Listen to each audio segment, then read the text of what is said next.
Welcome back to another episode of Rob Sports Center, man. As you can see, we got our weekly segment, Third and Long, man. You know, I know we had a whole bunch of episodes on there, but it was a whole bunch of little technical difficulties that went into it. So I ended up having to get rid of a lot of them. But that's neither here nor there, man. We're gonna be coming at y'all with our first edition of this season, going into week 1, man. You see, I got my special guest host right here, Derek Jones, man. What you got to say? What up? Not much, man. It's just get into it. We've been waiting on this since the season ended. That's all we talk about is ball every day. And we just been talking like, man, we got to get it back going. And now we got it back going. So we're gonna dive straight into it, and we're gonna address the elephant in the room. I know a lot of people was expecting us to address them state championship games. More specifically for the wrestling, I had a couple people hit me up on my TikTok saying, "What about the state championship game? What about the state championship game?" So now we're gonna start this off with just jumping into that one right there.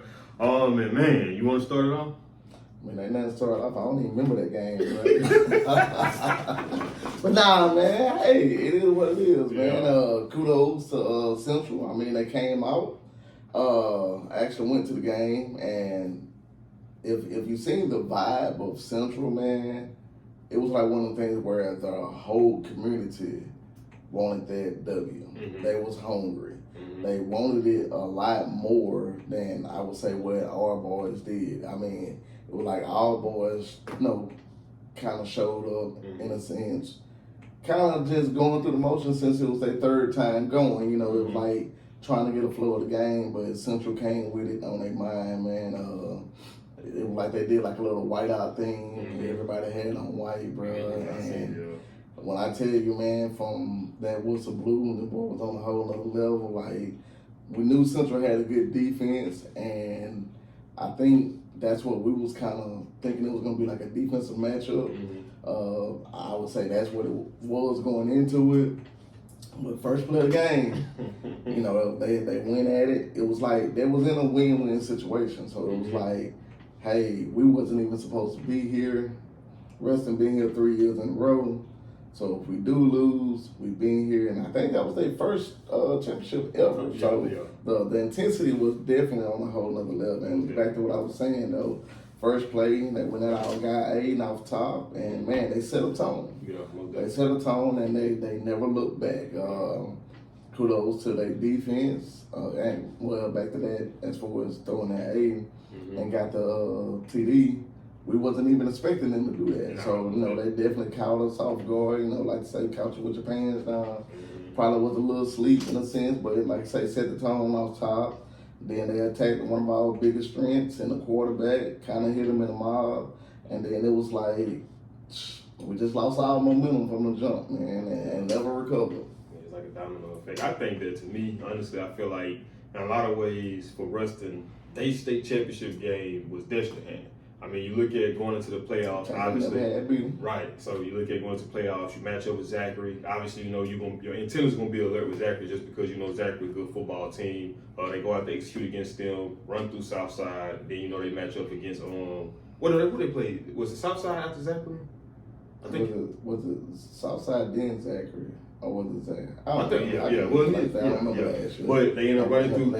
Right. They end up running through Southside, and then you finally get to the last game before you get to state. Obviously Ruston hadn't beat Destrehan. We know the history going into it, so I feel like the guys was on a much higher alert in terms of the preparation practice. So I feel like it wasn't really no half stepping going into that game. They had it on their mind and they was focused. So I feel like had they came out with that same intensity kind of going into Central, I think it probably would have been a little different story. I could definitely agree to that. And I think even I was looking at Coach Ball's show with Nick Brown, he was just talking about buying into the rat poison. And I was like, I know, like even we stayed on our show, we thought that wrestling was gonna be Central. Like we didn't even think that. Right. I ain't gonna say we thought they was gonna blow them out, but we just knew. Because of, like I say, it looked like they had a real stagnant offense with a real good defense, and we were like, man, if you can't put no points up, but they put some points up. And you got Coach Collins on what he said after they ended up beating even never coach had.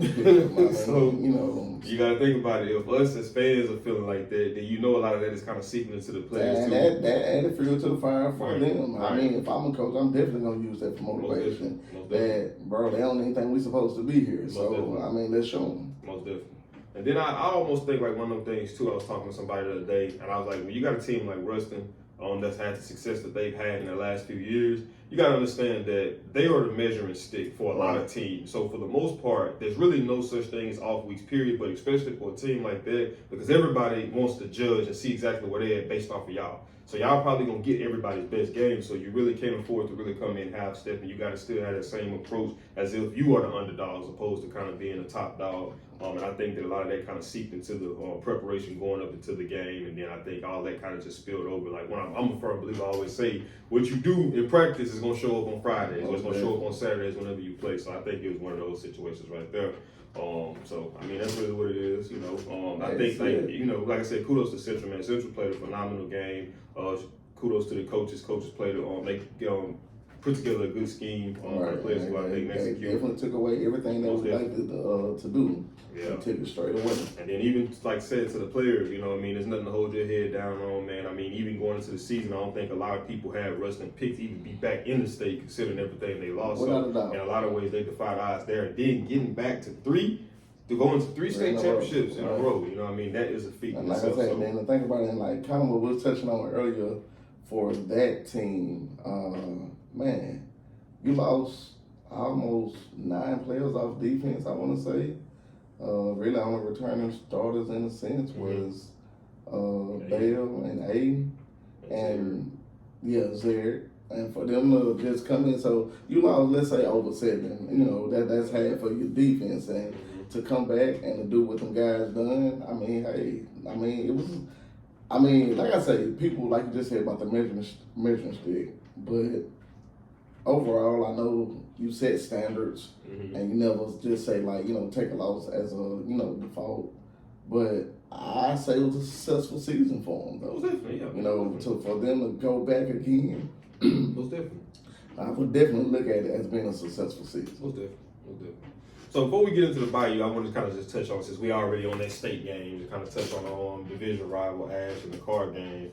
Now, and I can say that most definitely was one I did not see coming. I mean, you look at you look at Ash throughout the season, and Ash looked to just flat out dominate a lot of them games. You know what I mean? So I was kind of anticipating it to be a much more competitive game. But then, like I say, I think Carr came out there with a good game plan of pretty much just clogging up everything up front, keeping JT running left to right, and your corners and your safeties coming downhill and being contributing in those run fits as well. And I think that, like, even from the first play, the first pick 6 he had threw against Aiden Hall, I think then you kind of saw exactly where they were at in terms of, you know, kind of just being a little shaken, a little rattled. Well, like I say, you say it starting from the pick. I would say it started before then. You know, man, you hear me talk, and I be saying that, and you know, I'm a tough critic. I know I am, man. And you know, we talk about Carr, and we were talking about Carr, and I was like, well, man, Carr good, but it was like some games I was seeing them struggle, and I was like, man, Ash may get it. And then, you know, you see the crunkness of, you know, how they come out with the Coming to America theme and all the dun-dun-dun-dun, you know, all that. And I'm like, you know, you see the TikToks, you see the YouTube videos, and you're like, nah, bro, it ain't that. The smoke going and all that.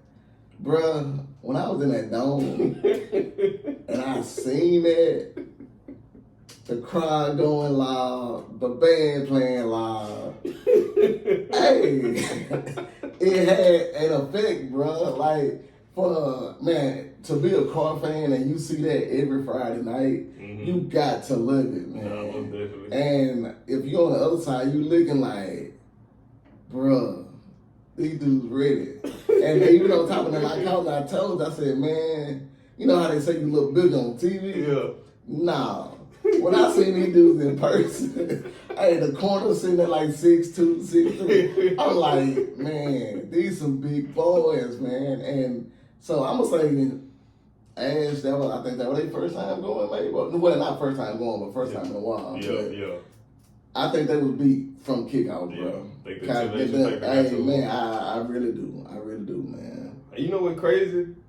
Judge Justin threw I want to say probably 4 picks in that game, and they still won 53 days. Right, it didn't matter, bro. So that goes to show you the sheer dominance that, you know, Carr was. I had one of my subscribers, man, like this dude from beginning was talking about how Carr was one of the best teams in the state. Like you said, I kind of overlooked. I was like, oh man, they probably good, but they ain't all that. I mean, I wasn't overlooking them, but I just didn't think they was that dominant. Good, yeah. That's the thing about it. I didn't think they was that dominant. To me, they solidified the dominance being that they railroaded Ash like that 53-8, man. Like I said, you looking at Ash, who was a juggernaut at times this past season, dude, and seeing how they was able to do them, man, it just was. I was like, man, that was crazy. But yeah, Carr was one of them type of teams, and then like I said, even with Ash, man, that wasn't nothing to hold your head down on that. You had a phenomenal season, went on a good run. You just ran up on a team, you know, that just was, you know, good. Like I say, and then successful seasons to Ash and wrestling. I just know, you know, as a player, fan, coach, you just wanted a better performance. Most definitely. You know, I mean, definitely, you don't want to take the L, but to me, it's like how you lose. Most definitely. And it's like neither one of them showed up. Most definitely. And that has to be the tough part that you build on going into this year. Yeah, because you can't get that back. I mean, that's just, it's edged in history now. All you can do is really just move forward from there. But, man, so now we can jump into this previous week, the Bayou Jamboree, man. First action for the season. Yeah, most well, definitely. not other than scrimmages, but you know, first true live action. Yeah. And then it was like the theme of college football, high school football has just been, offenses have been starting off slow, defense kind of been a step ahead, which is true, but like you gotta look at it like from a defensive standpoint, you pretty much just are reacting to whatever the offense does. Whatever the offense come out and line up in, you adjust it based off of that. So defense is always going to be a little bit ahead of the offense. Right. Because defense is more of like a reaction. Most definitely. And offense, you know, it's almost setting it up. This got to happen for this to happen. So, you know, it's timing and, you know, reads and things like that. But defense definitely has a easier job to me as far as, you know, being ahead of the game early. Yeah. So you will see a lot of dominant defenses off top, I believe. Yeah. So I don't think that when you look at some of these teams that didn't look the best offensively, and considering it was a jamboree, so you know they probably wasn't trying to go all out. You know, you can't really hold your hand and say like, still got nerves. Yeah. You know, you can't just be like, oh man, this team, you know, they done lost this and that offensively just because of, you know, how they perform. So, you know, you got to take all of that into consideration as well. So, man, which one you want to start off with first? Well, no, you go run straight down. Okay. Actually go from bottom up, I guess. Okay, cool. So, even though they weren't a part of the Bayou Jam, but it still was a jamboree game. Right. We got Ash versus Sterlington. And me personally, I kind of wouldn't anticipate that one. I was thinking that one was probably going to be a little bit more closer than what it was. And then for me, I didn't really know what to anticipate in terms of Ash. You know what I mean? You talked about it, and I was like, man, I thought Ash was going to kind of take a significant step back in terms of, you know, what they did, in terms of their production as a team. You know, losing JT, that was a big chunk of their offense. Losing Von Darbon, he was another good guy to come in, another good two-headed monster. They lost, I think, Jimmy Duncan. He was one of their top receiving threats. So I was like kind of on edge with him. And then they lost some guys on the defense too, but they had a pretty good dominant performance. So I think that was a good show of how physical they're going to be going against a team like Sterlington. Because you already know what Sterlington is. What you always say, 3 yards and kind of does. So that's a good measuring stick to see, exactly how physical we are and how disciplined we are. Can we stay disciplined over the course of 2 quarters since it was a jamboree in terms of, staying assignment football. We got this guy taking the quarterback, this guy taking the fullback, this guy taking the pitch man. And it was a pretty overall dominant performance by them. And it was, and I look at Ash, I looked at what other game? Ash and the KDM, even before then. It was kind of like, I guess they was prepping for Sterlington, but Ash has a good looking D line. And like we were just, touching on, it's easy to tell defense, just pin your ears back and go. I mean, that was one of the little phrases we had coming through. Just pin your ears back and go. And I think Ash does a great job of that. Offense, still kind of going with 2 different backs that I've seen. And it's kind of like, it ain't necessarily like, the slow and steady, how we say it with Bird. It's like a manageable game to where I could throw it down, add some run here to there, anything to keep the chains moving. Yeah. And that's how you gotta do. They dominated Sterlington, man, from kickoff to the end of the game. My man Trey Birch, he actually got the kickoff for Sterlington to get on the board. It was like the very last play of the game. But shout out to the Birch boys. But hey, he ran with some purpose. But looking at it, maybe not a bad thing for Sturgis, because Sturgis had a lot of returners back. It was like almost everybody. They got blew out last year in the jumper by Ash. And hey, they still ended up winning the state. So to look at it on a positive note, hey, we're gonna do the same thing we did last year, man. So can't be mad at it. It's one of them things like that. Like for me, games like that, in terms of say if I'm Sterling, I like that type of game because it doesn't give me a false sense of confidence. Like if I go out there and beat a team like I know we're supposed to beat, we kind of get that false sense of confidence going into week one. But if we go out there and we get our butts kicked and we say, okay, guys, this is the things that we right. This is what we did good. So this is what we're gonna build off on going into this game. So I don't necessarily look at it as a bad thing. Like I'm big on that now. On that ball mentality, man. Just trying to schedule that tough competition because that's going to give you an understanding of exactly where y'all at as a team. So now we can jump on up to the Evangel West Monroe one. Now this was one right here. Now I've been talking about Pop since the state championship, not state championship game, but the playoff game where Ash, kind of obliterated them. I have said from the beginning, I was like, man, I think Pop is going to come back on a whole different level. I kind of looked at it like the Patrick Mahomes situation with the Super Bowl. I was like, man, you got to think about it. When you lose like that, especially for a guy that I think that got that it factor like Pop, he's going to take it as a positive. It's okay. Let me go look at this game and let me see the things that I did wrong and let me improve and work from there. So I got high expectations for Pop, really for Evangel period, but most definitely for Pop. So that one right there wasn't really surprising to me.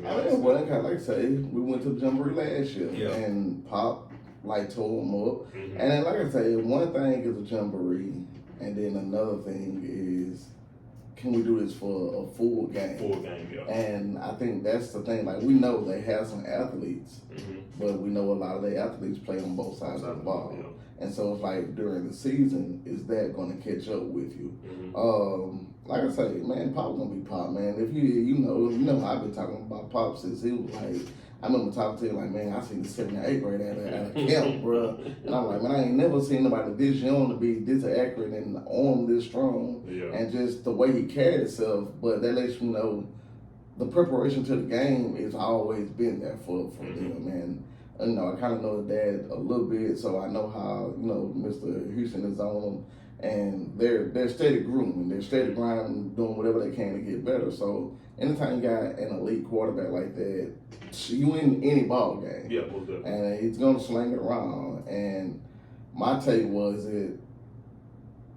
could they handle the physicality, again. And like we say, from last year, they, kind of spread West Monroe out and had them going, and it's kind of the same thing. I mean, if you look at the game, it was almost a repeat game of last year. Just West Monroe was like, well, nah, we ain't finna just lay down, versus last year kind of looked like they laid down a little bit and like, we'll just get ready for next week. But, they got a new coach over there, and Coach Kaiser. And so basically, you got to set a tone, man. And I just feel like even though they dropped that one to Evangel, I still think it's a new culture and a new character that's of the team that's being built over there. And I really feel like, you're going to see it coming. But it was a pretty good Jamboree game. Oh, yeah. And then, that was one of the biggest question marks even last year going into the season that we had with West Monroe. We know dominance up front. We know that they always going to have that. But the secondary was where we kind of had the question marks in. Like, do they have the athletes to be able to keep up with whatever these high-power offenses have to offer, like Evangel? You can say you got, receivers, they gonna spread you out, and you got threats. So do we have athletes in the secondary that can kind of match them offensively? Right. But the receiver for West Monroe had a darn good game. Right. My man, Dave. Well, I think he had, was it 4 touchdowns? I think it was 3. I mean, I know. I mean, hey, he balled out. And like I say, early Tulane commit. I mean, the man know his stuff. I mean, he can play. Like I say, he's another one. Know his dad as well. We actually went to Tech together. Friends on Facebook, so we kind of keep up, with each other, kids and stuff. And I've seen that kid grow, from a youngster coming all the way through. Yeah. And that's another one that, I would say apple don't fall far from the tree. Dad was a great receiver, man, and so basically he's following in the footsteps, and it's like that preparation always going to, in a sense, get better because as a parent, you lead and guide, and I know what I went through. So basically, I'm going to do it, and I'm going to give it to you 2 times as better because I know what it takes now or whatever. So, man, the kid definitely been playing. I think he had a chip on the shoulder last year, not getting the recognition that they want and deserve. So it's like, man, I just got to grind harder, and he's definitely off to a good start for real. Most definitely. So the next one we got was Oak Grove versus West Washita. So I didn't get a chance to check out that game, but just knowing, like you said, man, I know you had made a joke when I was talking about Oak Grove, and I was like, man, I wonder how they gonna look. They lost their quarterback, and then you like, hey, man, they gonna always have. Oak Grove gonna be Oak Grove, man. Like I said, that was just one of my. I can't even say arch nemesis. To be an arch nemesis, you got to kind of go back and forward. But it was just a dominant playing Oak Grove year in and year out. Going from Bernice when they were back in 1A. I'm like, bro, they won state at 2A. How you gonna bring it down to 1A, man? But one thing I do know, year after year, man, Oak Grove has a team, and and the joke was that if from the date of birth in Oak Grove, if you were born a boy, you automatically playing ball. So, and that's what it takes, man, for a whole town to like just commit to it. It puts the program on a whole nother level. Yeah. And that's why I say year in and year out, Oak Grove gonna be Oak Grove. And Oak Grove is what now, 2A? Yeah, 2A, yeah. I mean, I know they're breaking down in divisions though, and so with that being said, they went up against a big 5A school, got dropped down to 4A, but still playing Division 1 in Washita. And that's, I don't want to say Washita West Washita is on the low end of, Division 1 or nothing like that. I mean, but point I'm making, it's a bigger school. Mm-hmm. They have a bigger talent pool to pull from, for the most part, bigger athletes and things. So it was kind of like a step up for Oak Grove to really have to knuckle down and get in that grass and like really push some, big boys around, man. And they held their own. I think they came out with a 14-6 win. I mean, Oak Grove gonna do what they do, man. Yeah. So you can't be too mad at that. Then we got Washita versus Gina. So like me and you off camera, even like you even said this well before the season was even with last year. You was like, bro, on paper, Washita looking like they're going to be the front runners to take district, So we kind of do got high expectations with them because they got the most continuity out of majority of the teams because they're returning so much. Right. I mean, you still got the quarterback, you still got the running back, Dave, you still got the wide receiver, Waddell, you still got Big Boy on the D line. So you still got a lot of those pieces that's there. So, we obviously they're the front runners. So I was expecting probably a little bit more of a dominant performance over Gina.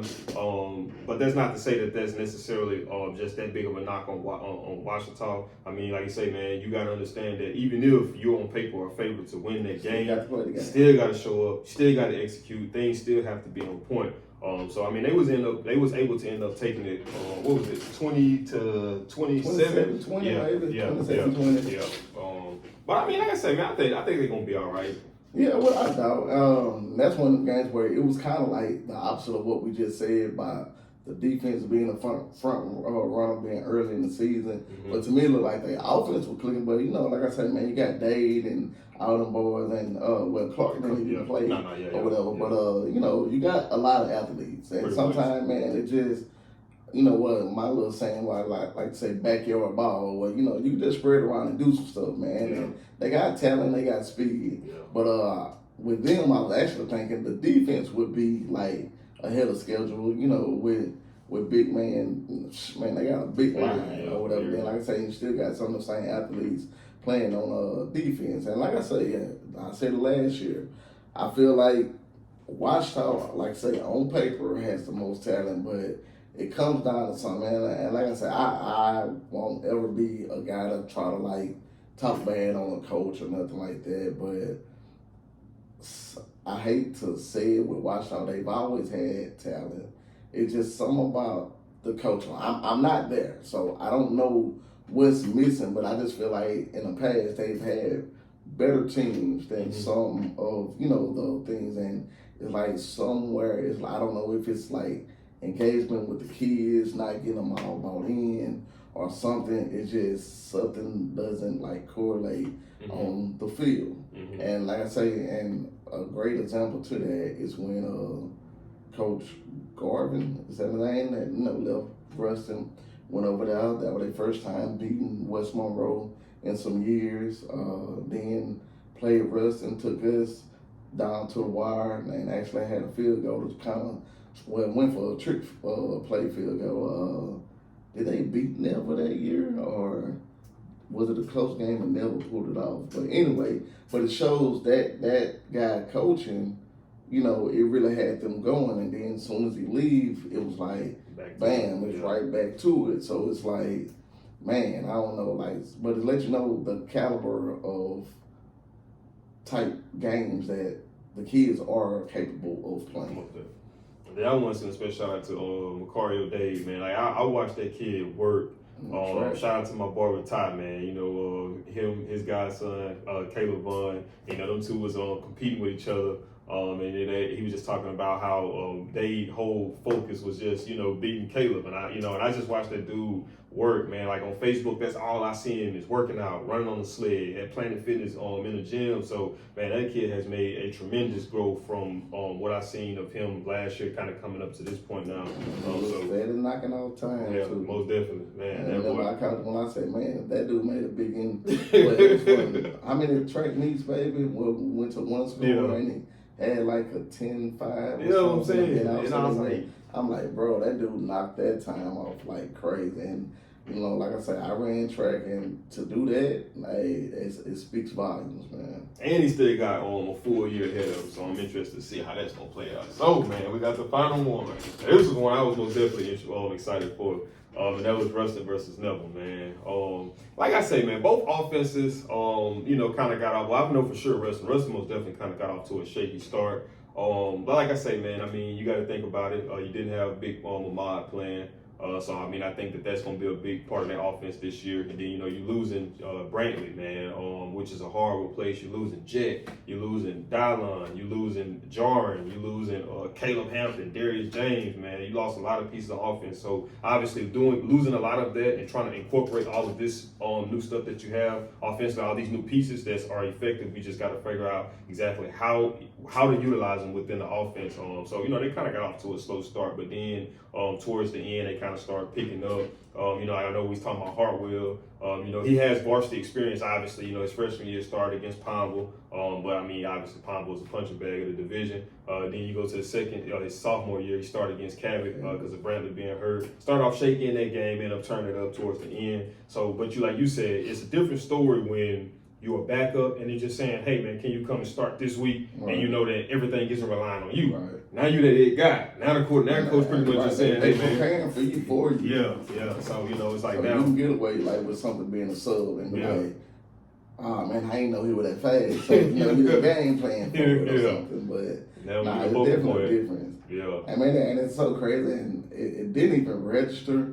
But like, you know, I always say, about Rustin, you know, one of my things I say with Rustin, like I say, y'all know I like Rustin, but I say, you know, they don't put all their talent out there early or something, and then we say we be missing, but, bro, I just realized all them people you named from the offense, I'm like, heck, I see why these other players ain't playing then, because, like, you just rattled off, like, 5, and, like, I know them, but I just never put it in perspective. You just rattled off 5 people, like, real quick. And I'm saying, like, well, these other people should have been playing. Where you going to play them? That was 3 receivers you really just named. And I'm, you know, coming into some award, like, you know, Morgan coming out, I'm like, man, why this kid ain't been playing? But, hey, you just named out 3 receivers. I'm like, hey, that's why. So it's like, next man up, you kind of got to wait your time. And that's why Rustin has been able to go, you know, 3 years in a row, because they always have that next person that just ready.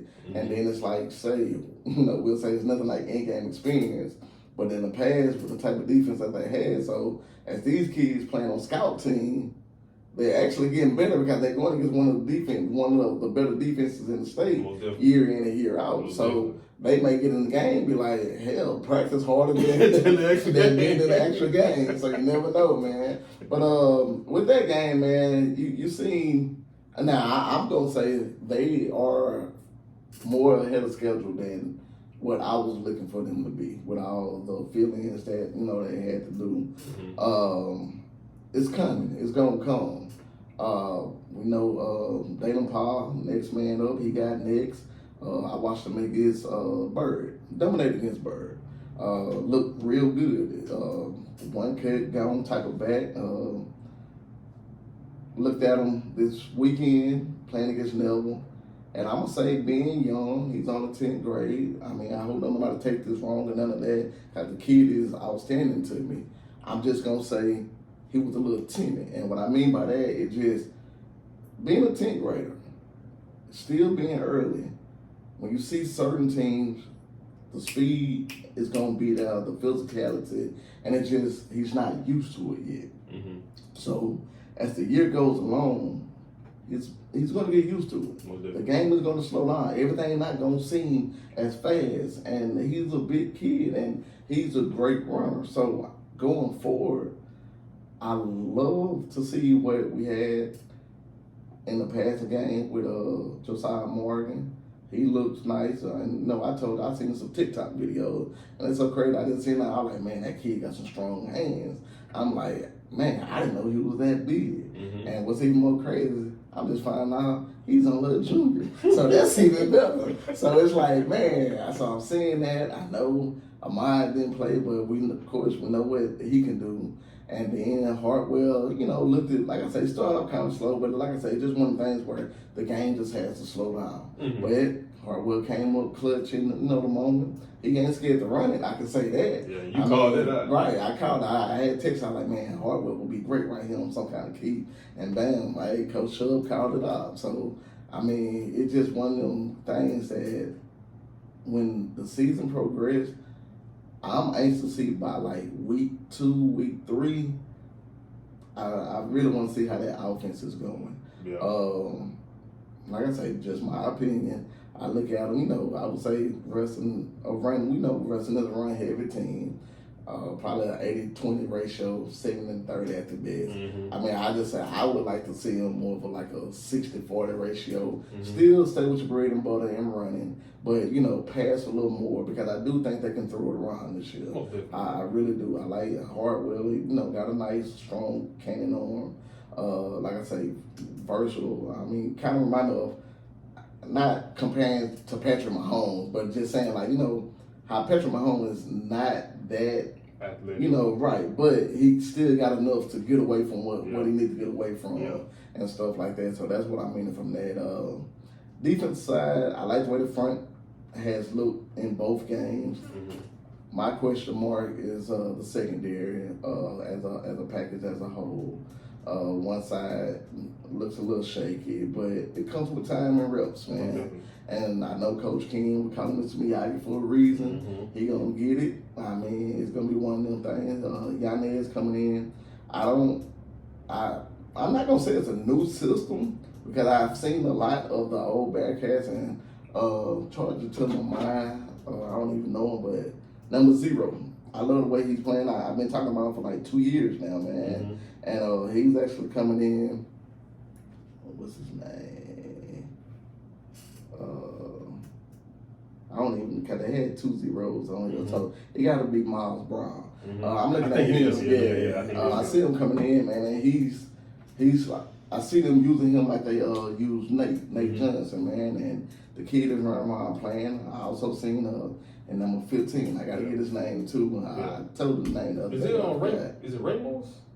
Is it Ramos? Well, I know Ramos is a kicker, but it's another 15. Yeah. But hey, that kid came in. He had a good kick return against the Mouse. The Mouse, my bad. He had a good kick return against Bird, and then he came through with a nice return against Neville. So, man, there's some talent out there, man. It's some talent. And it's like one of the things, it's almost like you got the pieces, just got to put it together. I know we've been strictly on wrestling, but even on the Neville side, Neville going to be physical. We know that. Mm-hmm. And Neville going to do what Neville does. Big man out on the end, receiver. Zealand Young, I would say one of Grissom's top guys. Hey, he did his thing. Quarterback, I think he just has to be in the pocket, or rolling out the pocket before he's really effective the way that he wants to be. I think he's just better on the move than just sitting in the pocket. But I mean, you know, your boy, your top guy, Juju. Yeah, he gonna be Juju and gonna do the from single thing, field man. down to the box now, which I think that's gonna play into what Juju's very good at. You know what I mean? So I do like that. And I mean, like even going back to Neville, I can do the same thing I said about Rustin with Neville. You losing a lot of what you did offensively ran through Jalen Nichols. Right. Then your go-to guy, whenever it was time for a big play to be made, you got Trent Dumas, you're losing him. Right. Then you got your speedster Caleb Bond on the outside. Then on defense, you know, outside of Juju, you know, my other guy was on Robert Graves. You know what I mean? You lose him playing down in the box, man. And I think Robert Graves did a lot of great things down there for them. So now it's like you replacing him with Juju. So Juju gonna give you just a contribution that's just as good. For me, it's like kind of like what you said about Rustin. My biggest question mark is the secondary as a whole for them too. You know what I mean? Now you got, I think it's number 24. He's gonna be the one that's kind of gonna be running that center fielder from him. Then you still got Jay Reed too. Jay Reed's a dog. Yeah. So he's gonna be around the box with Juju. But now it's like now you losing Cam, you losing Juju as that single field guy. I think they lost that other corner too. I can't think of his name. So that's kind of gonna be one of my little areas where I'm kind of shaky with him. But like you said, man, as time go on, in-game reps, the game starts to slow down to you, starts to make a lot of sense to you. So what you might be giving up early on, and then granted, week one is going to be a hell of a test for him, having to go up against Evangel. So like I say, I don't look at that like it's necessarily a bad thing, because let's say, for instance, if y'all do go out there and don't have a performance of what y'all want, now you have an idea, okay, what it is that we need to work on, you know what I mean? So I think they, both teams, lost a lot, and they just trying to kind of figure out. But I think both teams looked good. Yeah, most definitely. It was definitely a good battle, and it came out, and it was like I told you, it was like one of the things where I text you, I'm like, man, Neville out here crumb.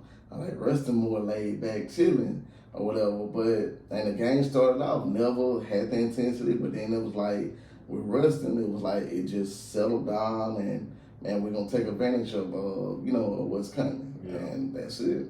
I remember you had said something about what Ball said, and I went and I remember after the interview after that game, and Ball was just talking about after they won, you had guys celebrating like don't feel like it's that championship, and it kind of goes back into you like one thing I've been talking about is I've been big on it. You always on is the mental, and I was like, so to me it kind of makes me feel like, going into that game, it was questions within the team if we think that we're good enough to beat them.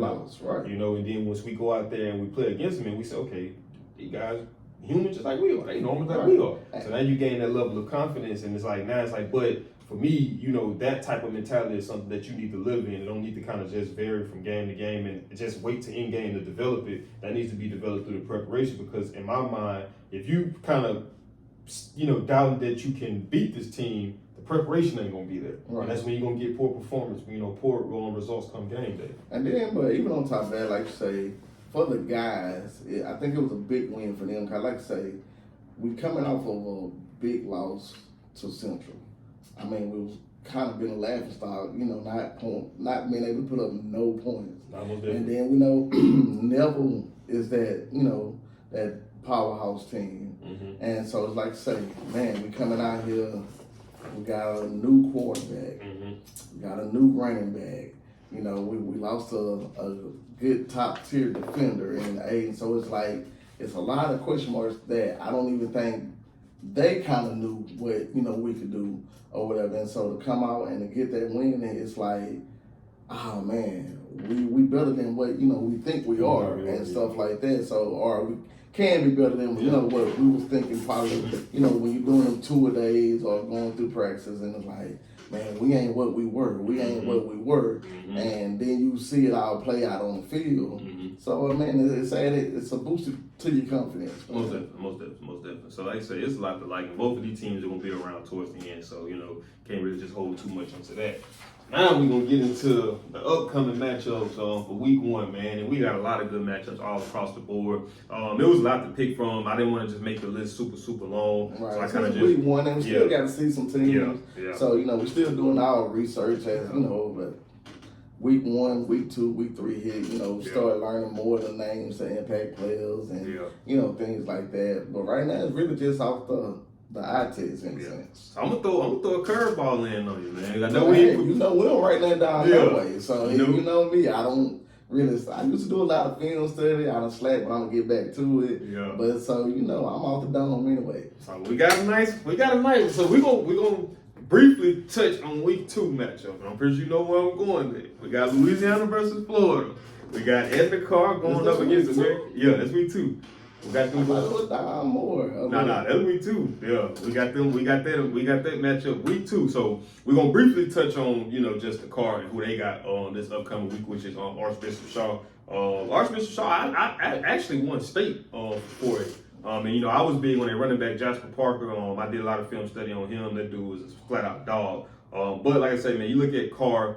Obviously, we know they got a rich program and what they got going on over there. They kind of the equivalent. Cause I think even you said that when I was talking about like how they lost a few little pieces on the team, and you was like, man, that's Carr. They gonna always have some pieces on the back burner. Like they returning the quarterback John Johnson, they returning Richard Anderson, they returning Aiden Hall, the cornerback. I cannot get this kid name right. I think Hayward. So they got a lot of pieces that's coming back. And then it's like even watching their Jamboree game. I know you had kind of when you was talking about that, and I was just like, man, I don't know what to really think about Carr because I was like, I don't find out. Man, they said a lot of Carr starters didn't even play. That's what's scary. and I noticed that. Now I had noticed some second string people had got in kind of early, but then I found out a lot of other starters didn't play. I'm like, okay, that's scary. Yeah, this Carr again. That's scary. It is. And like I say, looking at it, like I say, you jumped over week 2, but week 1, Carr definitely not going to look over them or whatever. They know they're well coached, man. Year in, year out. Like I say, it just, man, playing the season, they steady coming. If not, they're going to get them. They got the good receiver coming in from Dusher Hand. So it's like, man, it's the rich getting richer or whatever. So they know what they got against coming in against Bishop. But I mean, I still think Carr overly will get it. And like I said, I'm gonna jump into the week 2 since you threw the curveball.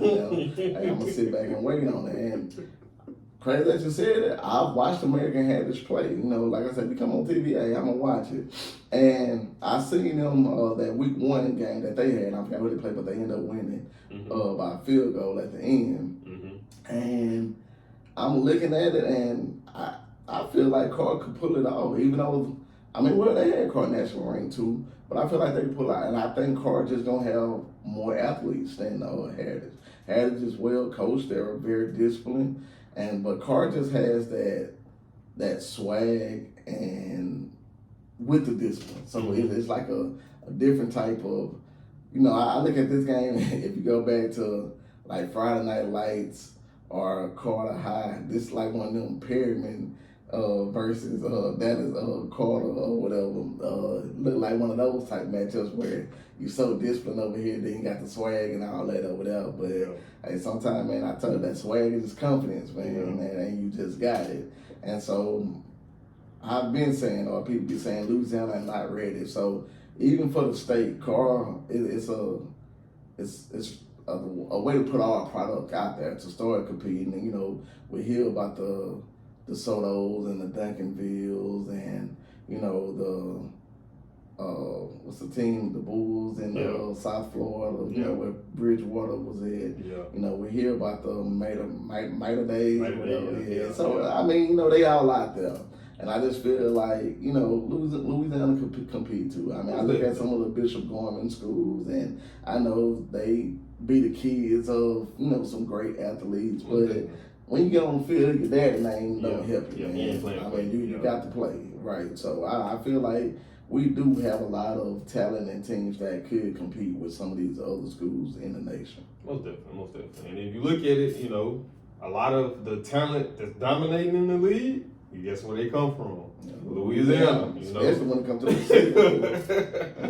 Because I told you, man, Louisiana people just built different. Now, I like the way the Florida grind it out, man, but it's just different in Louisiana, man. So now, man, we can go ahead and jump to the week 1 game, man. But we most definitely, I'm looking forward to kind of sending some film down, coming up on that game, preparing for week 2. So we're going to work from the bottom on up, man. So I'm going to adjust my chair a little bit. I really is. could just like kind of fly through them, and we'll write out, who we got for that game down, and then as we see the touch on, like some we may go a little more into detail, and some it may just be a pick, and we're gonna keep it moving. We got the ones checked out, so we'll just skip over them. Right. So the first one we got Huntington versus West Monroe. Obviously, man, Huntington's kind of the equivalent to me, like what we was talking about Washington. They got the athletes there. Right. It's just and great coach over there. Yeah. I see them good, but West Monroe. Huntington is where? Shreveport. And what I said about Shreveport? 7-on-7 pass. So, you already know where I'm going on that, bro. That will be a WM for me. Nah, most definitely. That's it. We're going WM. So after that one, we're gonna come down to the Airline versus Barb. The Airline is an interesting team for me. Obviously we know what they can do offensively. They lost some. Yeah, they lost Ben Taylor, one of the best quarterbacks in the state. Now they do still got Darby, one of the top receivers in the state. So I'll probably have to say I'm gonna have to go with Airline on that one. I piggybacking on that one. I just think traditional Airline is kind of more up there versus Barb. That's a baseball school. For baseball it'd be totally different. But so with that, I'm going Airline. Yeah.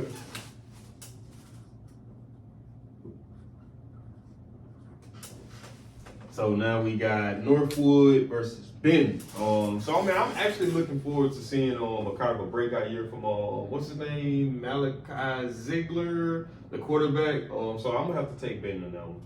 That's crazy. And that's a game that you really threw.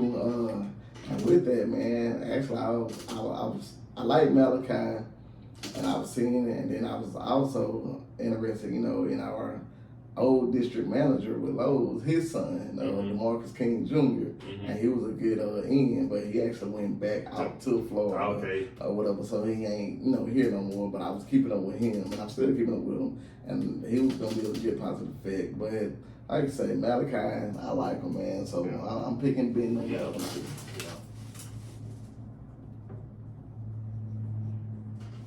All right, so after that one, we got Kevin. What we gonna say that one? We got Saint Amant versus C.E. Bird.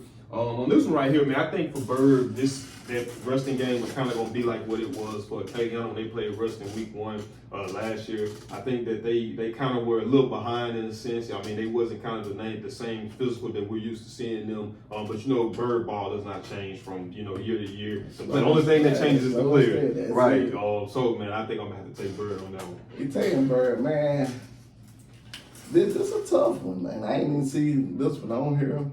But I like Saint Amant and what they do. That's another one of them teams they swagged out. And, they just come up and do Bird 5A, I think Saint Amant 3A maybe. I'm going to go with the upset, man. I like the swag. I'm going Saint Amant, man. I'm going Saint Amant. And then, like I say, you got to think about it. In Bird's defense, like I always tell people this whenever we talk about Ruston, in order to beat Ruston, you have to be able to throw the ball. If you're thinking that you're just going to be able to come out there and just play bully ball and just run over him, man, that's not going to work. And I think that's kind of one of the situations right there. They ran up on a team that plays the same brand of football that they do. But I think for a lot of other teams, they're going to make that game ugly. They're going to make that game uncomfortable. And it probably will be a different response opposed to what they got from Ruston. So that's why I got to kind of take Bird on that one. Then after that one, we got Homer versus Halton. Not really too familiar about Homer. Halton, like I said, I watched a few games with them last year. Quarterback was he was okay. I feel like, but I think he was a young quarterback. He was a sophomore, so he got a full season behind him now. Now he lost one of his weapons, that receiver. I cannot remember what number he was, but that kid was solid. So I'm interested to see how they gonna plug on the field and replace him. But I'll probably have to go with Halton on that one. Man, I'm just throwing out there. I like hometown. Well, not hometown, but local, and I know a lot of the guys over there. I just think Howell may just be a little bit too big for him with it being kind of, 4-5A program. So I'm going to go Howell, man. I'm going Howell. Okay. So then after that one, man, we got Carroll versus Parkway. Now, Parkway is another one of them teams that's kind of lost some pieces. You know, they lost Mayo, shout out to Mayo. He was a big part of what they did offensively. And they lost Big Boy, too, their running back. They got a quarterback, once again, kind of similar to Holden, a younger quarterback. I think he might have been a sophomore last year, too. So now he got a full year of experience up underneath Tim. So, you know, just kind of curious to see how that's going to play out. But I would say I'm going to have to go with Parkway on that one. I would say, and that one, Carroll actually, you know, they had a late coaching change late in the season, or late in the season is by saying, you know, at this time, your coaches should be in place. And so I'm not going to say they probably learned a new system, but it's definitely a new identity. Anytime you get a new coach, it's kind of going to be a new identity no matter how much you try to keep it the same. And they got a lot of athletes. I still think this one, man, I kind of want to go Carroll, but I'm going to go Parkway, being 5A ball, and I'm going Parkway. I just think they're going to be a little too physical for them. And I will say, you know, we always talk noise about Shreveport. So Parkway is actually one of the teams that they are one of the more physical teams of Shreveport. Yeah, so that's why I said that. I go there. They're one of the more physical. Most definitely. So now after that one, we got Ash versus Feliciana. Feliciana, yeah. I'm not gonna go with Ash on that one. Yeah, it ain't even. That's one of the ones where I say probably don't even go into detail. Just gonna give a pick, and I'm going Ash. Yeah, most definitely. After that one, we got West Jefferson versus Franklin Parish. So I know Franklin Parish is a team that a lot of eyes are going to be on, considering the to me, I think LP is like going to have a good season, and that's one of them don't projected teams. And I feel like, you know, anything less is going to kind of be a failure season for them. I'm going LP off top. Yeah. And I like the quarterback a lot. Oh, yeah. So after that one, we got North DeSoto versus Union. It's going to be a pretty interesting game. It is. Union feels cool. I just don't really know what they got, but like I said, that's one of them, you know, thoroughbred towns that's going to always keep something or whatever. I know North DeSoto, they like to kind of slang it around a little bit. First week one. I ain't really seen Union. I'm going North DeSoto on that. North DeSoto. I'm going to go with Union on that one. They probably going to try to make it an ugly game for them. Well, you know, one thing about it, Union going to stay physical running football. And, you know, like I said, I know North DeSoto, they like to kind of put it out there a little bit. I'm going to go North DeSoto. And the recipe for a team like that is, okay, we got a team that we might struggle with. Let's try to minimize putting it. I'm going to keep the possession. Let's make this ugly game. Make my offense be my defense. Nah, most definitely. After that one, we got Sterlington versus Tioga. That's another one. I'm going to take Sterlington in that one. Yeah, I'm going Sterlington. Yeah. Tioga, they be borderline right there, but I just think the good corn-fed boys of Sterlington just gonna get it done. And I think it's gonna be another one of them situations we're talking about where one of those teams got dominated in the week one Bayou Jamboree. Right, got a chip on the shoulder. Yeah, so I think now they kind of know and understand of where they at and where they need to go and the things that they did right. So I think they're gonna kind of put those things together going into their game versus Tioga. After that one, we got Bachelor versus Wiseman. I know that was a team. Bachelor was a team last year that I know you was like, man, we got to start throwing Bachelor in there. Right. So that's gonna be a pretty interesting matchup. It is. Well, I think Bachelor lost a lot, man, and I don't know, Wiseman. Yeah, I'm just going Wiseman. I probably go Wiseman on that one too. Wiseman. Now we're gonna get into our top games. You know, pretty much. So we're gonna kind of do week in and week out, kind of hit like our top 4 or 5 games of the week, and them be the last one on our prediction. Kind of go a little bit more. So these were the 5 games that we picked for that. We got Cavalry versus Oak Grove, Gina versus Mangum, Captain Street versus Washita, Ruston versus Acadiana, and basically game of the week. We ain't write it on out to us. We going Neville and Evangel, and I don't think about it. Game of the week starts early. It's tomorrow. So. That's what's really crazy. Right, it's tomorrow. Yeah. Oh man, so Cavalry Oak Grove. We'll start with Cavalry and Oak Grove. I mean, that's a. It is. Cavalry lost some stuff. Yeah. But Cavalry's Cavalry and Oak Grove is Oak Grove. I've seen the battle. And then it goes back to you. Even you said that too. Calvert's another one of those teams in Shreveport that's one of the more physical teams that actually play a physical brand of football too. But man, like I say, knowing what I know and listening to you talk, I'm probably gonna have to go with OG. I'm going OG. Yeah, I'm gonna have to go with them too, man. So next one, Gina and Mangum. Both teams look good in the jamboree. Mangum was on that Friday night. Gina, of course, went against a powerhouse and Washita. Yeah. And Gina actually held their own against a bigger. I didn't think I was gonna go there, but now that I'm thinking about it and the way I seen Gina has a nice receiver too, man. He looked real good. And going off Wade, I seen him play Washita. I'm going Gina, man. Yeah, I'm gonna have to put Gina on that one too. Yeah, like I said, I was not expecting that one. I was expecting a little bit of a more dominant performance by Washita, but they actually pushed them to the ring. Made that a much closer game than what a lot of people probably would expect, me being one of them. So now after that one, we got Captain Shreve versus Washita. So that's going to be an interesting matchup too. Obviously, you know, Shreve is one of the more high-powered offenses in Shreveport. Only thing that they lack is defense.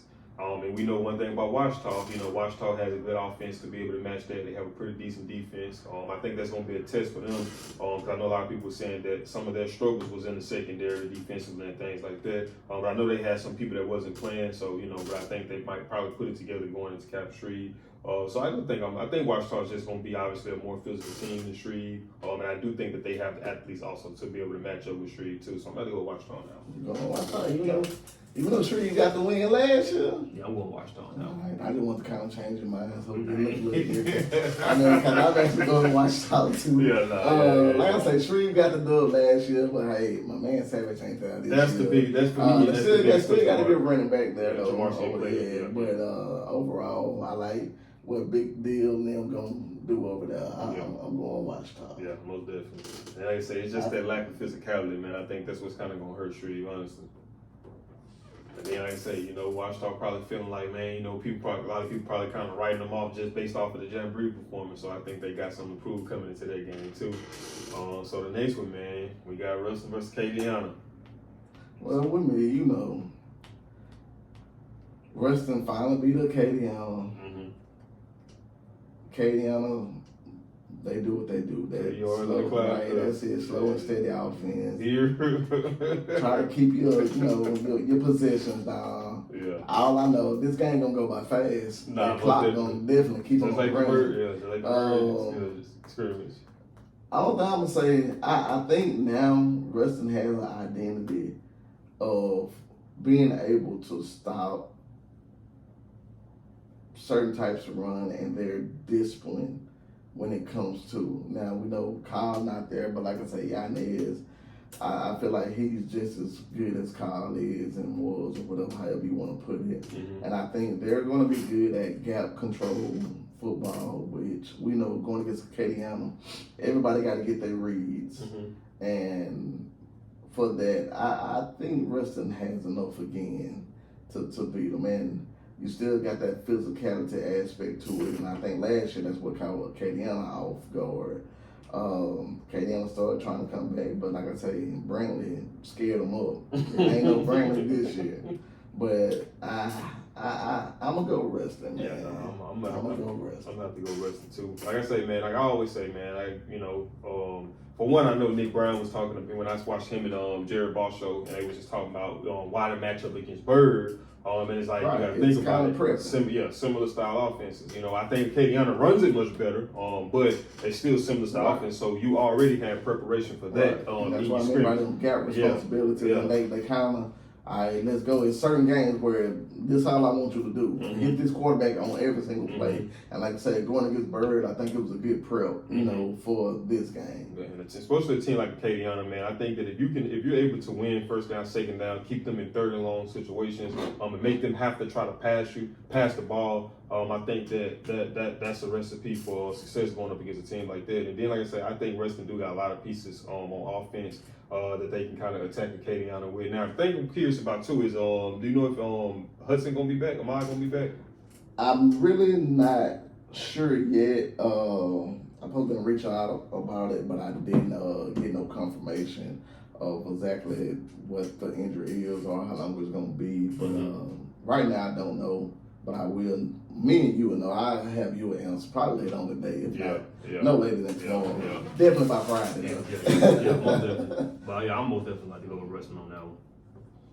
And like I said, I like the matchup too because it's gonna give us an idea of just how physical wrestling defense still is. But we all know that one thing about them, they gonna be a physical defense. They gonna rally to the ball and playing a team like Acadiana. Right. And like I say, speaking on that, I like the front 6 or 7, however Rush want to play, depending on what they in. You know, they have a couple multiple looks. With this one being, they may even go back to a 4-4 like they did against Bird, or kind of do like a 4-2 in a sense and walk 0 down or whatever. And what I liked about it is one of their bigger D linemen, D tackle and Potts. Yeah, he didn't even play against Neville. Or whatever. So to say that he didn't play and they still held the front down, I like it. So that let me know you can rotate some guys in there. Yeah. So that's why I say I think they still gonna be physical. And like I say, my biggest thing with wrestling defense is probably secondary. And like I said, it ain't like it's some slouches back there because you got and you know what, man, I just thought about something. So, but sometimes I gotta catch myself. But then I don't be realizing what's going on as a whole too though. So I say I'm worried about the secondary, or that's my biggest question mark. But you gotta realize, so you still got Andon back there. Cam Dean didn't play. I don't know how long he'll be out. And then you still had Trenton Moore. We ain't even touched on him. And I think he got moved to safety or whatever. So when they coming back, secondary looking pretty good, you know, going like that, man. So, man, hey, Rustin may sneak up on some people, man. Y'all keep doubting. And then even if the secondary was a big question mark, this team right here isn't going to be the team that's going to challenge that. Well, no, without a doubt. And that's what I was going to say. Well, and I know I kind of went out, and that's how I was headed. I'm like, I like the front, 6-7. My biggest question mark is the secondary, but they're not going to really challenge the secondary. And that's really where I was headed, but then them other names got to popping up in my head as we were talking. But yeah, that's where I was headed to say they're not going to challenge the secondary. So, well, hey, last year, who that was, Zachary? Well, when they beat Zachary last year, they kept throwing. Yeah. Overall, I still don't think that they really going to challenge the secondary. No. So, man, we got Neville versus Evangel, man. Pop, going to be coming down here to Neville Stadium. So that's going to be that's an interesting one right there for me, man. That's It's a tough one. Last year, I ain't had no problem with picking them. I just knew that they were going to be the more physical team. I knew that they had athletes out there, too, that can match up with them. But this year, like I said, man, even going back to what we were saying briefly about wrestling, in terms of the question mark being secondary, right? So, Acadiana ain't going to be the team to challenge that. So, the same thing for me is with Neville. You said that was your biggest question. Evangel is most definitely going to challenge that. I don't even think Evangel ever goes under center. I think for the most part, it's just straight spread all game long. And you got Pop out there. And the thing that makes Pop so lethal too, man, is that I know you touched on this when we was talking about Mahomes. And you was talking about his athletic ability in terms of him running. So I always categorize it like this. You got some quarterbacks that when they run to run. And you got some quarterbacks that when they run, they're running to throw. Eyes are always going to be downfield. Because I'm finna say, Pop don't even really be trying to run and get the first down. It's like, I just want to run around open up so I can see somebody else get open and make a play downfield. I've seen some games later, I'm like, bro, just get the first down. But hey, he wants a little more, man. And that kid's throw on the run is by far one of the best that I have seen. Calm, the structure and the techniques, everything is just aligned, man. If y'all watching the show and y'all got a kid that thinking about being a quarterback and wants to be a quarterback, look at Pop, man. Most definitely. So, man, that's going to be a tough matchup for Neville right there, man. My take from I'm still really undecided. I'm listening to you to try to get some more information, but I feel two ways because, like I say, I know Evangel going to come out and sling it. I feel like they're going to jump out early, and I think that's the key. If Evangel can come out and get out early and have Neville playing catch up, then Neville is in trouble. But if somehow, some way that I feel like Neville is still going to be the more physical team. And if that physicality could take over some of Evangel And if it's a close game towards the end, I think Neville has to just dominate up front and they can beat them in that aspect.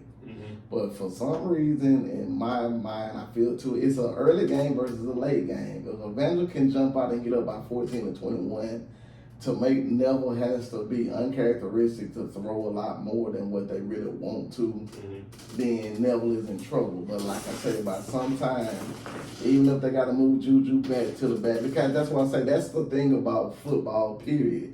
It's about making those in-game adjustments. And so Juju may have to go back to safety. I may only play 2 linebackers because of the way that they do.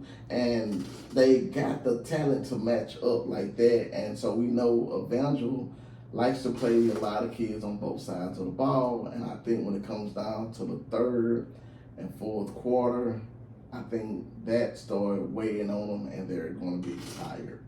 So with me saying that, and I feel like for an unfortunate situation that's going on, Neville may be playing with a little different chip this week.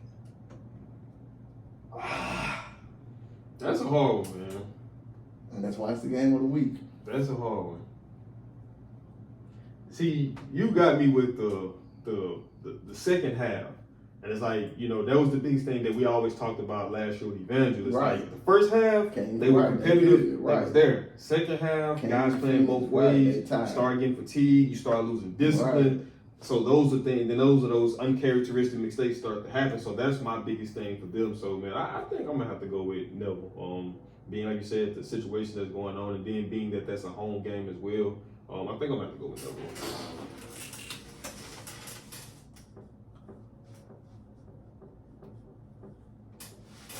Still undecided. I mean, that's I'm still undecided, man. But I feel like what I just said with the coach, when we're going to move some people around and we're going to match up, and I feel like they front is going to be big enough to where they can get to Pop and kind of make the ball get out of his hand. I'm going to go Neville, man. And see, when you playing against a quarterback like Pop, you gotta always use Coach Belichick's favorite thing he always talk about. Do not run past the quarterback. Contain him and keep him in that spot. Keep him in that pocket. Because like I say, you know, normally with some quarterbacks, you might say, okay, we want to force him out the pocket. Pop, absolutely not. You want to try to keep him in that pocket. You run your square, containment, and you keep it right. And like I say, that's gonna be an interesting matchup. You know, that's gonna be an ultimate test for Neville. But man, if Evangel can pull that one off, though, it's a big statement. Woo, man, and that might put some teams. That might put the Shreveport teams on notice, bro. I don't know, like, for real. I mean, and like of course, you know, Evangel's they got a chip on his shoulder because I forgot the coach name over there, you know, but he's a legend, living legend, man, and you know, he don't like what's been going on. Most definitely. And he's gonna do whatever he got to do to get that program back to where it needs to be. What's their motto, or like the movie guy, family football? Yeah. That's what they live by over there, man. Yeah. So I know being at I ain't gonna say bottom of the barrel, but like I say, and if I'm not mistaken, I believe that just shows how much pride that means to them, that they could actually be classified as like a Division 3 or Division 4 team, but they chose to compete in Division 1, man. So, hey, that says a lot about them. So they're definitely trying to put teams on notice. Yeah, most definitely. So we're gonna venture off from high school football, and we're gonna touch on the home team. LSU, college football wise, like what you think about them? What you saw with Clinton? Man, I liked it. It was one of the games that, you know, in the past, and it'd be so crazy. We was like with LSU, we used to be known as DBU, and it was like we got to the point. It was like we were recruiting a prototype versus guys that could actually play. And now they're getting them in. Coach came back and he's making so. I even like, man, the transfer from was it Virginia Tech? Was it number 4? Yeah, Delaney. That boy, man, he came in and he played. That boy is a dog. He just setting the tone. Nussmeier, like I say, we can say what it is, but he's a game controller, and so it's like you're not gonna get the flashiness to see what we used to get in the Jamar Chase and Jefferson, Odell Beckham, which like I said, they got us turned into Odell. I mean, wide receiver, or whatever. But like I said, he had good showing last year with Malik Neighbors and year before last and all that. So all he got to do is manage, and the defense look good, man. Big Perkins, Weeks, run around fast. But my thing is this: we got to get out of that narrative that it's a bad thing being a game managing quarterback. Because Coach Belichick said, the thing that made guys like Brady, Mahomes, Breeze, Rodgers so great was that they were able to identify what was needed for them to win that game. Right. So sometimes I might got to come out here and slam this ball for 300-some yards, 3 touchdowns plus to and win. the ones that complain about that, that's the people that must see TV. They just want to see everything, but that's not what it's about. It's about dubs and losses. Most definitely. So I'm gonna do whatever I gotta do to get the dub if I'm a coach. So I ain't worried about it. And one thing about it, Brian Kelly, that's the crazy thing about it. Like, I watched him a lot, and that's why I know a lot of people ain't too fond of him going over there. But I like the Kelly because, like I say, I seen the way he built Cincinnati program, and historically I'm a Notre Dame fan, and so I watched Kelly once he came to Notre Dame, and they kind of put our program back on notice over there. And I'm an LSU fan for the home team, so it was like kind of joining two things together right there. And I know him; he's gonna do what it takes, and I feel like it's coming or whatever. Like I said, it ain't gonna be in a fashion, and I love Durham as a running back, and then I'm big on Harlem Berry too. And I seen him; he's gonna get. Then our boy Juju, he getting thrown in the mix. So it's a lot going on, man. Aaron Anderson, which was a former car player, he's coming in and he's making effects after going back and forth to Alabama. Number 6, Bowers, I think it is, Brett Bowers or something like that. He's a speedster, man. So the ball get in his hands. Person we've watching game plan for Trey Green, they put him out on the island, being a 6'7" guy and taking advantage.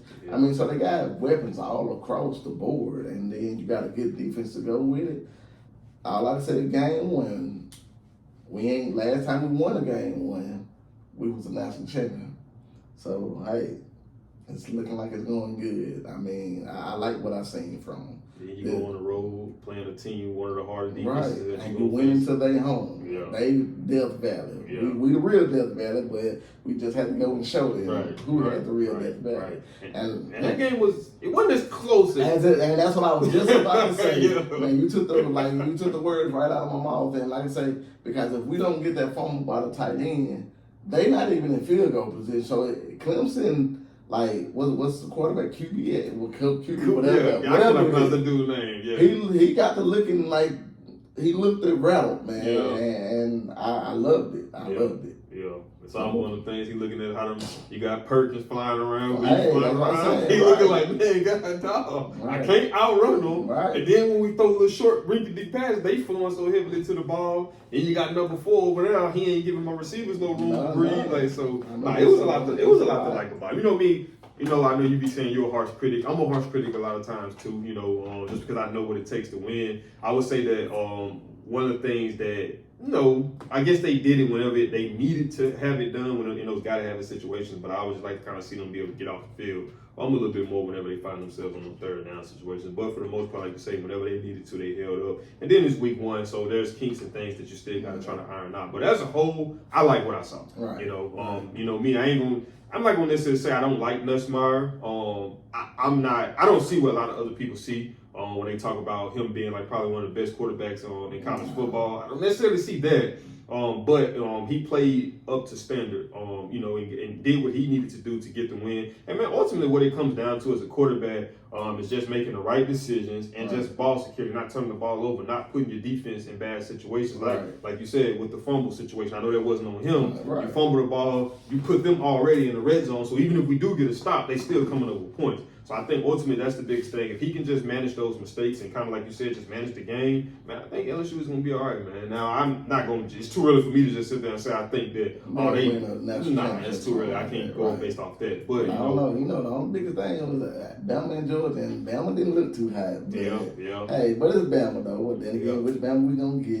Is it going back to before Saban. era Bama or what? But I mean, I don't know. And then, like I said, the NIL that's changing the game up for a lot of people. So hey, that's something to look at. Hey, let's shoot looking good. But like I say, still too early. Then we got one more I want to touch on. And that's gonna be now. This name I've been hearing this name nonstop.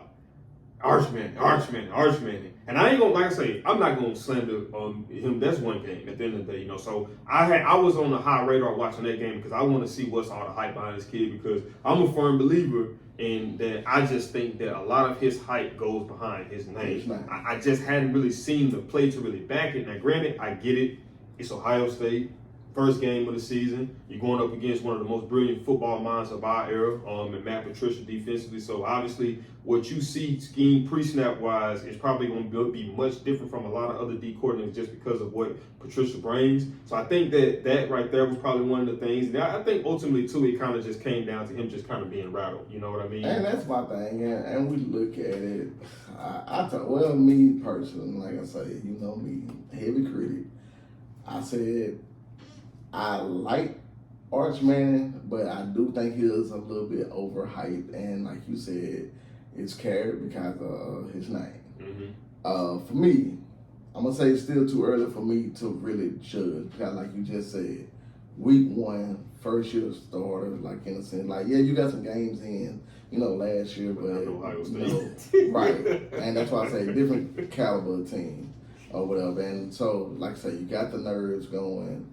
You're going against one of the best in college football as for the team. And so you rather, and like how we were saying, there ain't no difference. It's different levels for the different things. Like, yeah, it's football, but like I say, there's levels to it. So just like how we were saying, the game has to slow down to a 10th grader in high school with him being in college. They're bigger, they're faster. The game still has to slow down to him too. So I'm going to give him 3 weeks, I say, maybe 2, before I even kind of make a judgment on Arch, bro. I mean, I'm just going to say, because I want him to be successful, even for the man and name, being from Louisiana, man, I want him to be successful. Yeah. Like, I like the legacy stories of, doing this and doing that and, being in a family tree and all that. So I really want that to be a good thing. But like I say, I just think being thrown in that water out top week 1, I'm gonna give it a couple more weeks before I make a decision, so we'll revisit this. Now, like I say, man, I always I look at that as a good thing, being matched up against a team of that caliber, because as a player, it gives you an understanding of where you at. You know what I mean? And in my mind, if I'm a quarterback, I'm saying to myself, okay, I'm not playing against a defensive coordinator that's this smart as Patricia week to week, nor am I playing against a defense as a whole that's as good, as physical, as athletic. So if I'm looking at the things that I did good, on things I can improve on moving forward now, I think all of that is on tape now. So now all you got to do is just sit down and decipher the things that you did better, did good things you need to get better at, and just move forward from there. So I think that it was an ultimate test. So interested to see how he kind of bounced back from it. And then obviously, I think play calling probably has to be one of those things too, just trying to figure out what's his strengths are. I know they say he's pretty mobile as a quarterback, not probably the most athletic, but he can move around. I think that drawing up plays, whether it's boots and things of that nature, just to kind of try to give him those options of being able to either run and throw, and even putting stress on a defensive coordinator to not have to deal with just a one-dimensional game plan. I think that's going to probably be something that'll help him out moving forward too, man. But man, I was excited for this, man. It's been due time. We've been trying to find just that right time to get it started going. Yeah. Like I said, I know we ended. Just do want to say, that LSU basketball. I mean, that LSU basketball. That's probably what it's gonna look like. But, I want to see that LSU Tech game, man. Like I said, a lot of the boys for wrestling over there at Tech. Yeah. But even on top of that, I think Mike can get a good enough lead to see some of the younger talent come in for LSU, the Harlem Bears, DJ Pickett. Also where Aiden getting in, playing against the home team. So I'm going to have my eyes on that game. I ain't think about that. Yeah, so I want to see, hopefully LSU can get a little lead and see some of the younger talent and see what they can do. Well, hopefully it's gonna be. Hey, you don't know, man. Wrestling say they different this year. Well, Wrestling Tech say they different this year, man. Hey, Say they got a new culture in the locker room. Things change. and once again, you know me. I'm a firm believer. I like the hard competition, so this can be a game to measure that. And it's only to make Tech better for the conference play and all that. Most definitely. And then, like I say, you gotta realize it's the same level of ball, man. Yeah. It's same. I mean, it's different levels, but it's on the same level. Yeah, it's still college football. Right, right. It's college football, and they are legitimate D1 programs. So, hey, you gotta start somewhere. So we're gonna start, like I was telling him even last year, we're gonna start throwing college in there, start throwing some NFL stuff in there too, not just high school, but obviously the base of it, a lot of it's gonna be high school. And it, man, depending on, we might even do a whole separate one and just give that some college and NFL time. You know, like I say, let me throw some names around and do it, because the crazy thing about when looking at it, and it seemed like, coincidentally, I seen like 3 other shows that call themselves Third and Long. I ain't never see Third and Long. Not saying that they stole it from us or nothing, but these shows, I was trying to see when did they start. And all of them was like right at last year. And I'm like, man, that's a big coincidence. But, so, hey, we may have to look into change the name and all that, or this will be this. And then if we go to that, that may be that. Just give you 2 different shows. Hey, I can talk sports all day. Nah, most definitely. Hey, like I said, being sitting on my phone, my wife telling me I'm taking too long now. And she knows I go to talking, I go to talking. We got to get some stuff done on an off day, but hey. Yeah, so with that being said, man, if y'all did enjoy this video, man, do us a big favor, man. Smash that thumbs up button. Also, man, act the comment section, man. I want to know y'all take. What do y'all agree with? What do y'all disagree with? We here for the discussion. That's what it's all about. Actually, y'all make the show easier when we responding to most definitely. So, yeah, we most definitely look forward to hearing you guys in the comment section.